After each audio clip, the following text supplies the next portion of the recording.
আল্লাহ তাআলা যেন এই মালয়েশিয়াতে সবকিছু নিজের হাতে সুন্দর করে সাজিয়ে গুছিয়ে রেখেছেন। এখানকার প্রাকৃতিক সৌন্দর্য, রাস্তাঘাট সবকিছু মিলে অনেক সুন্দর মনে হয়েছে আমার কাছে। আমরা এখন যাচ্ছি কুয়ালালামপুর শহর থেকে প্রায় ৬০ কিলোমিটার দূরে নিলাইয়ে।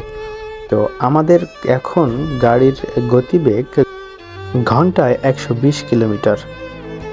এখানে প্রত্যেকটা রাস্তাই ২ লেনের রাস্তা। এক লেনেই ৩ সারিতে গাড়ি যেতে পারে এবং অন্য লাইনে ৩ সারিতে গাড়ি আসতে পারে। এখানের রাস্তাঘাটের প্রসারটা এত বিশাল যে খুব সহজেই প্রান্ত থেকে অন্য প্রান্তে যাওয়া যায়। গাড়ি থেকে আমি পাশে যে পাহাড়, পাম অয়েল গাছ সবকিছু দেখছিলাম।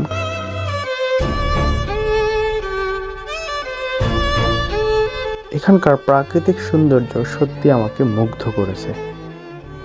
সবাই ভালো থাকবেন, সুস্থ থাকবেন। আজকে এ পর্যন্তই। খোদা হাফেজ।